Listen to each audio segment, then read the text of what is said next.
Hi friends and my dear students, मैं professor Pankaj Kesari और आप देख रहे हो हमारा YouTube channel commerce career centre Ara. आज मैं इनकम टैक्स का last head income from other sources आपको पढ़ाने जा रहा हूँ। ज़रा इस पे ध्यान देना होगा। इनकम टैक्स का अंतिम शीर्षक इनकम फ्रॉम अदर सोर्सेज। जो लोग इन चारों हेड में नहीं आते हैं, इनकम टैक्स के चारों हेड में, वो पांचवें हेड में आते हैं। अगर किसी व्यक्ति की इनकम चारों हेड में से ना हो, यानी salary, house property, business profession, capital gain, यदि इन चारों में से ना हो तो वो पांचवें हेड में आ सकता है। बहुत सारे ऐसे चीज़ हैं जो इनकम है जो कि इस हेड में आ सकते हैं। हो सकता है कोई LIC का एजेंट हो सकता है कि कोई पुस्तक लिखता हो यानी रॉयल्टी कमाता हो सकता है कोई ईंट भट्टा का काम लगाया हो, यानी अलग अलग तरीके के और भी इनकम हो सकते हैं। तो इस तरीके से ये देखा जाता है कि जो इनकम चारों हेड में नहीं आते हैं उसको हम लोग लेते हैं इनकम टैक्स के पांचवें हेड यानी कि अदर सोर्सेज में। आइए आज अदर सोर्सेज के डिफिनीशंस वगैरह को पूरी अच्छी तरह से क्लियर करते हुए कल मैं आपको इसकी एक लंबी लिस्ट बताऊंगा, जिसमें ये बता दूंगा कि कौन कौन सा इनकम इसके अंदर टैक्सेबल हो सकता है। तो आइए ध्यान देते हैं। आज का main focus income from other sources. Come to the point. Income from other sources मैंने अंडरलाइन किया है, इसी को हम लोगों को पढ़ना है। Income from other sources is the fifth and last head of income tax. In other words, which income not related to income from salary, income from house property, income from business profession and income from capital gain, they are called other sources. अन्य स्रोत से आय कर की पांचवी और अंतिम शीर्षक मानी जाती है। दूसरे शब्दों में हम कह सकते हैं कि जो income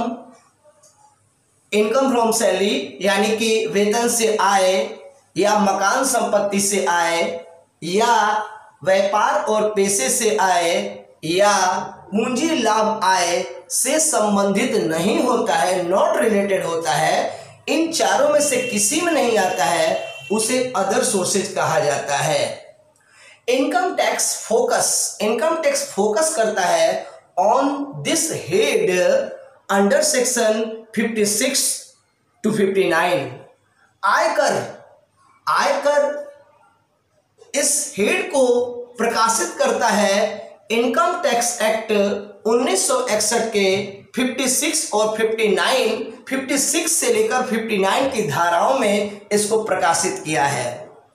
dividend receive from foreign company, interest on security, rent receive by subletting, winning from lottery, crossword puzzle और इसके बाद other include in this head.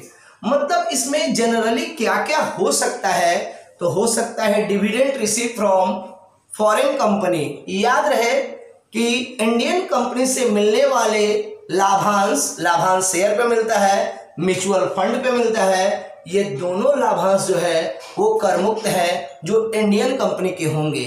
Foreign company का लाभांश पे टैक्स लगता है, मतलब टैक्सेबल होता है इनकम फ्रॉम अदर सोर्सेज में।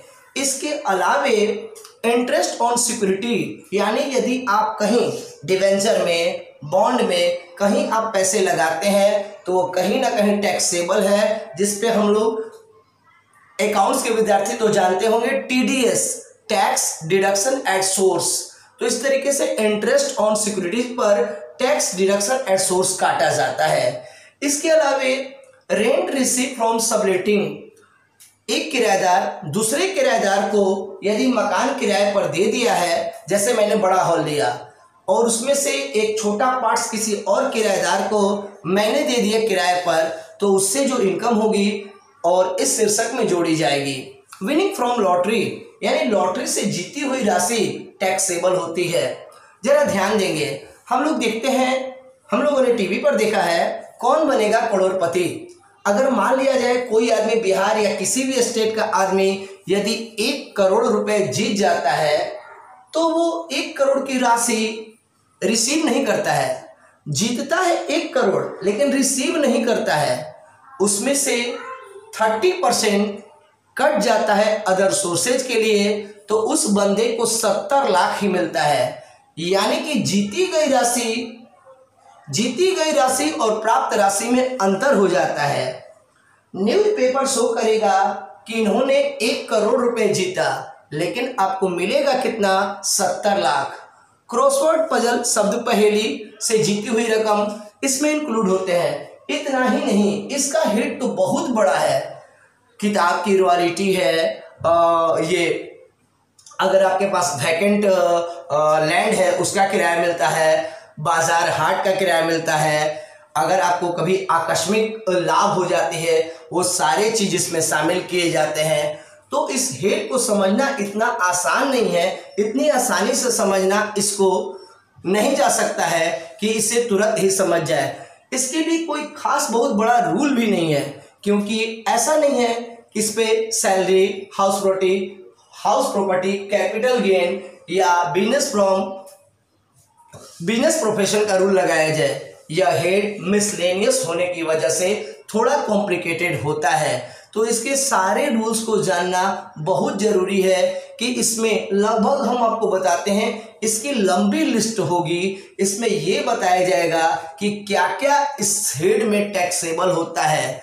माय डियर स्टूडेंट्स, अगर आप उस लंबी सूची को नहीं जान पाते हैं तो आप income from other sources chapter बनाने में, हल करने में, टैक्सेशन में स्लो हो जाओगे, शून्य हो जाओगे। इसलिए बेहतर है कि आप उसकी लंबी लिस्ट को पढ़ें, याद करें, तब जाकर आप इनकम फ्रॉम अदर सोर्सेज को अच्छी तरह समझ सकते हो। मेरा यह मानना है कि यदि आप उस इनकम फ्रॉम अदर सोर्सेज के टैक्सेबल लिस्ट को यदि आप अच्छी तरह पढ़ लेते हैं तब आप इस चैप्टर को भली भांति हल कर सकते हैं। तो आज इनकम फ्रॉम अदर सोर्सेज मैंने बताया, इसको आप अच्छी तरह पहले पढ़ो। उसके बाद ये तो आपने जान लिया कि ये 5वां हेड है, जो चारों हेड में नहीं आता है, वो 5वें हेड यानी इनकम फ्रॉम अदर सोर्सेज में आता है। और इनकम टैक्स एक्ट 1961 इसको फोकस करता है अंडर सेक्शन 56 टू 59। इसके अलावा इसमें क्या क्या जनरली आ सकता है ये मैंने बताया।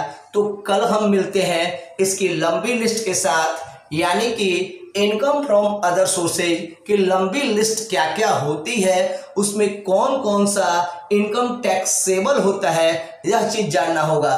कभी कभी ऐसा करता है कि पार्ट टाइम जॉब कर लेता है, तो पार्ट टाइम जॉब करने वाले इसी हेड में आते हैं। तो मतलब एक गागर में सागर को भरना पॉसिबल नहीं है। इस तरीके से एक बार में आपको सारी चीज बताना पॉसिबल नहीं लग रहा है, तो हम लोग कल फिर मिलेंगे नेक्स्ट वीडियो में, जिसमें हम आपको क्लियर करेंगे income from other sources taxable income.